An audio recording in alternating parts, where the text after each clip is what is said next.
দুষ্টুকে school থেকে নিয়ে চলে এসেছি। তো এখন বাড়ির সবাই মিলে চলে যাচ্ছি একটা আশ্রমে।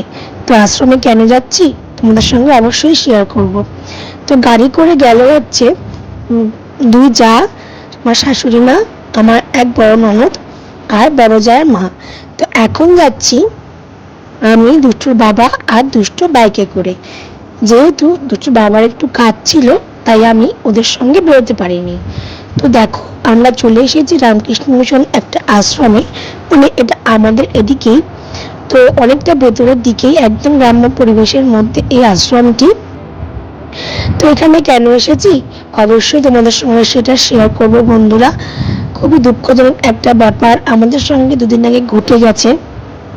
সেটা হচ্ছে আমাদের প্রিয় বিট্টু, আমাদের কুকুরটা আমাদের মধ্যে আজ আর নেই। ওর কোনো ভিডিও আমার কাছে নেই বন্ধুরা। তো তাই তোমাদের সঙ্গে আমি শেয়ার করতে পারলাম না, কারণ এগুলো ভিডিও করা যায় না। তো আজকে যেহেতু আমরা এই রামকৃষ্ণ মিশন আশ্রমে চলে এসেছি কিছু বাচ্চাদের খাবার খাওয়াতে বিট্টুর উদ্দেশ্যে, তাই মনে করলাম তোমাদের সঙ্গে একটু শেয়ার করি। আর এখানে এসে দেখো সর্বপ্রথমে দিয়ে দেওয়া হয়েছে এই কুকুর দুটোকে একটু খাবার বিট্টুর নামে উদ্দেশ্য করে। তো আমাদের কুকুরটার বয়স হয়েছিল প্রায় বন্ধুরা 14 বছর, মানে 13-14 বছর হবেই। আমার বিয়ের আগের থেকে ও কিন্তু এখানে রয়েছে। তো ও এতটা আপন, এতটা আমাদের নিজের হয়ে গেছে, স্বাভাবিক, এটা তো বলার কিছু নয়। ছোটোর থেকে যেহেতু রয়েছে তো বাড়িরই তো মেম্বার, তাই না? তো আমরা সবাই মিলে ঠিক করলাম যে চলো তাহলে এই রামকৃষ্ণ স্কুলে গিয়ে এই যে বাচ্চাগুলো আছে ওদের একটু পেট ভরিয়ে খাবার খাইয়ে নিয়ে আসি। তো ওদের কাছ থেকে জানতে পারলাম আজকের দিনে ওদেরকে ডিম খাওয়ানো হয়, মানে ওদের সপ্তাহে 3 দিন ডিম দেয়, 2 দিন মাছ দেয় আর 1 দিন দেয় চিকেন। তো আজকে আমরা ওদের জন্য কিছু ছোট্ট একটা আয়োজন করেছি। তো দেখো এখানে ওরা খেতে বসে পড়েছে। এখানে বাচ্চা, তারপর ওদের স্টাফ, কিছু মানে স্যার ম্যামরা আছেন। তো সবার জন্য এই আয়োজনটি করা হয়েছে। আর করা হয়েছে আমরা এখানে ওদের সাথে কিছু খাওয়া দাওয়া করে যাব, মানে ওরা খেয়ে নেবে, তারপরে আমরা খেতে বসবো।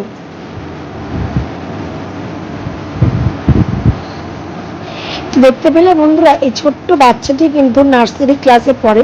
ওর প্রচন্ড ঝাল লাগছে, তবু কিন্তু খাবারগুলো ও নষ্ট করছে না। কারণ কেন বলতো, ওদের স্যার এসে বলে গেল খাবার পরিবেশন করার আগে যে তোমরা যতটুকু প্রয়োজন ততটুকু খাবার নেবে, কেউ কিন্তু নষ্ট করবে না। তো আমি যখন ওকে প্রথমে বললাম খাবারটা খেতে হবে না, রেখে দে, ও রেখে দিয়েছিল। তো আবার এক ম্যাম আসলেন, মানে ওদের যে হেড মিস্ট্রেস আসলেন, উনি একবার রিমাইন্ডার দিয়ে গেলেন, তখন তাড়াতাড়ি করে খাবারটা খেয়ে নিল। মানে ওদের যেটা শিক্ষা, এই যে ম্যামটা এসেছে দেখতে পাচ্ছ বন্ধুরা, তখনই বলছিলেন উনি, তখনই ও খাবারটা খেয়ে নিয়েছে। যা ওদের শেখানো হয়েছে ওরা কিন্তু সেগুলো একদম অক্ষরে অক্ষরে পালন করছে। ওরা থালা টালা ধুয়ে নিয়ে এসে খেতে বসেছে। এরপর ওরা কিন্তু আবার খাওয়া হয়ে গিয়ে থালা ধুয়ে যেখানে থালা থাকে সেখানে রেখে দিয়ে আবার ওদের ক্লাসরুমে চলে যাবে। তো বন্ধুরা আমার সঙ্গে এখানে একটা ঘটনা ঘটেছে। আমি এখানে একটি বাচ্চাকে নিজে হাতে আজকে খাইয়ে দিয়েছি, সেটাও তোমাদের সঙ্গে শেয়ার করব। যে বাচ্চাটি বললো আমার ঝাল লাগছে, সেই বাচ্চাটিকে আমার যে এতটা আনন্দ হয়েছে, সব থেকে বেশি আনন্দ হচ্ছে আমার দুষ্টুকে দেখে।